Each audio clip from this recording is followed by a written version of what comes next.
Hi hello నమస్తే welcome to BS news 37. ఈరోజు 31వ వార్డులో కాంగ్రెస్ పార్టీ అభ్యర్థిగా దిలీప్ రెడ్డి కొండపల్లి దిలీప్ రెడ్డిని ఇక్కడ పోటీ చేస్తున్నారు.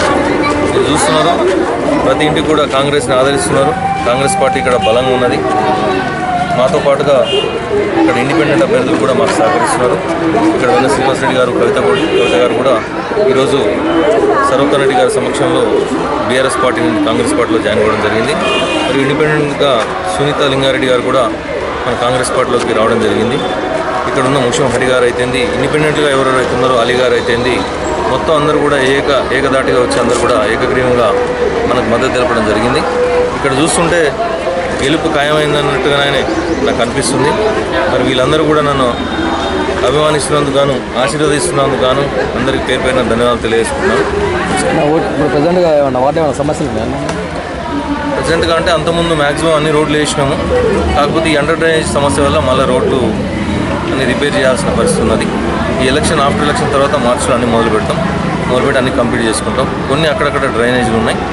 దీని తర్వాత ఈసారి మేనిఫెస్టోలో కూడా యాక్చువల్గా పోయినసారి చెప్పిన నేను సీసీ కెమెరాలు పెట్టిద్దామని అనుకున్నాం. అది కుదరలేకుండే. ఈసారి ఎట్టి పరిస్థితుల్లో ప్రతి చౌరస్తాల్లో కూడా సీసీ కెమెరాలు పెట్టే ఆలోచన ఉన్నది. పెన్షన్స్ అయితే ముఖ్యమంత్రి గారు కొత్త పెన్షన్స్ ఇచ్చే ఆలోచన ఉన్నారు. ఈ రాబోయే 3-4 నెలల్లో ఎవరైతే అర్హులైన వారందరికీ కూడా ఖచ్చితంగా పెన్షన్ పెట్టించే బాధ్యత నేను తీసుకుంటాం. మరి ఇక్కడ ఉన్న నాయకత్వం అందరూ కూడా ఎవరైతే సర్వకర్ రెడ్డి గారు అయితేంది, అన్న పటేల్ రమేష్ రెడ్డి గారు, వేణరెడ్డి గారు, కోత్ భాస్కర్ గారు, జిల్లా మంత్రి ఉత్తమ్ కుమార్ రెడ్డి గారు అందరి సహకారంతో మేము అందరం ముందుకు పోతున్నాం. ఇక్కడ సూర్యాపేటలో చూస్తే మీకు 48 వార్డులకు గాను దాదాపుగా 40 వార్డుల్లో విజయకేతనం ఎగరేస్తుందని మేము తెలియజేసుకుంటాం. గత 5 సంవత్సరాలుగా నన్ను చూసిర్రు. నేను ఎట్లా ఉన్నా ఏంది, నా విధానం ఏంది, అందరిని కలుపుకుపోయే తత్వమే ఉన్నది.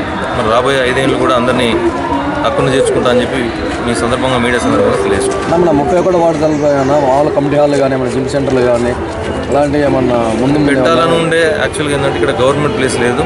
ఒక పార్క్ తీసుకొద్దామని ఎప్పటి నుంచో అనుకుంటున్నాం. ఇక్కడ గవర్నమెంట్ ప్లేస్ లేకపోవడం వల్ల ఇబ్బంది అవుతుంది. మీరు చూసారు, ఇక్కడ రోడ్డు మీదనే జిమ్ పెట్టాల్సిన పరిస్థితి ఉన్నది. సరే, అక్కడ చూస్తే మాత్రం అంత కోలాహలంగా ఉంటుంది. సాయంత్రం పూట అందరు పెద్దవాళ్ళు చిన్నవాళ్ళు అందరూ కూడా ఆ జిమ్ దగ్గర అందరూ ఎంజాయ్ చేస్తున్నారు. నాకు అది ఎంతో సంతోషం. రేషన్ కార్డులు ఎందుకు ఇచ్చారు? ఇక్కడ రేషన్ కార్డులు సుమారుగా ఒక 200 దాకా రేషన్ కార్డులు ఇచ్చినాం.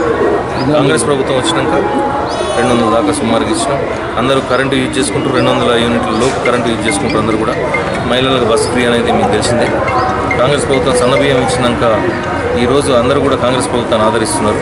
ఇంకా రాబోయే రోజుల్లో అనేక సంక్షేమ కార్యక్రమాలు కూడా పూర్తి చేసుకుంటామని చెప్పి మా ముఖ్యమంత్రి రేవంత్ రెడ్డి గారి మీద ధీమా. ఇల్లులు దగ్గర 4 ఇల్లులు వచ్చినాయి ప్రజెంట్. ఇంకా రావాల్సి ఉన్నాయి సెకండ్ విడతల. దానికంటే కూడా ఏదైతే స్థలం లేని వాళ్ళకు కూడా ఇల్లులు ఇచ్చే అవకాశం ఉందని చెప్తున్నారు.